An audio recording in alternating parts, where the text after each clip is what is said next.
नमस्कार।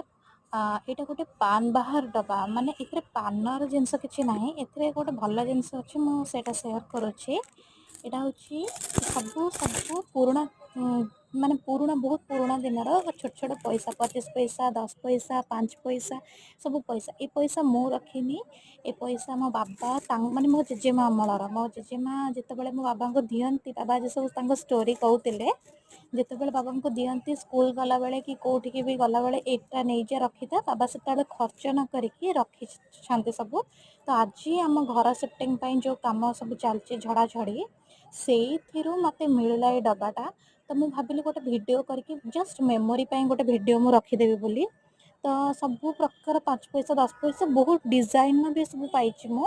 ମାନେ ନାହିଁ କି ଖାଲି ରାଉଣ୍ଡ ସେପ୍ର କି ନାହିଁ କି ଖାଲି ରମ୍ବସ୍ ସେପ୍ର ବହୁତ ବହୁତ ଡିଜାଇନର ପଇସା ଥିଲା ସେଥିରେ। ଅଧା ଜଙ୍କ ବି ଲାଗିଯାଇଛି। ବହୁତ ଦିନର ପଇସା ହେଲାଣି ନା କହିବାକୁ ଗଲେ ଦିନ ତ ନୁହଁ ବହୁତ ବର୍ଷର ପଇସା ହେଲାଣି। ତ ତାକୁ ଆଜିକି ମୁଁ ଇଭିନିଂରେ ଅଫିସରୁ ଆସିକି ଗୋଟେ ଛୋଟ ଭିଡ଼ିଓ ବାସ୍ ମେମୋରି ପାଇଁ କରିଦେଲି। ଆଉ ଏ ପଇସା ମୋତେ ମାନେ ଆମ ଜେନେରେସନ୍ ଆମ ପର ଜେନେରେସନ୍ ଯେତେ ବି ଜେନେରେସନ୍ ନୂଆ ନୂଆ ଆସିବେ ଏ ପଇସା ଆଉ ମିଳିବ କି ନାହିଁ ସନ୍ଦେହ। ତ ଏଇଟା ଗୋଟେ ହେଉଛି 1/2 ଲେଖା ହେଇଥିଲା ହାଫ୍ ଲେଖା ହେଇଥିଲା। ତ ମୁଁ ଜାଣିନି ମାନେ କ'ଣ ସବୁ।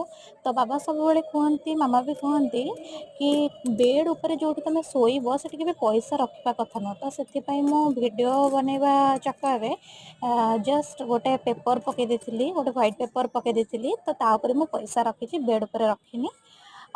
ଖାଲି ଭିଡ଼ିଓ କରିକି ମୁଁ ତାପରେ ରଖିଦେଲି ସବୁ ପଇସା ଗୁଡ଼ାକୁ।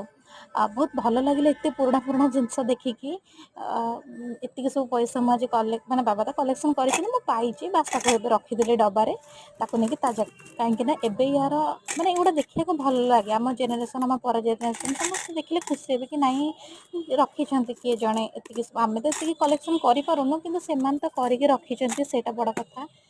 ତ ଥ୍ୟାଙ୍କ ୟୁ।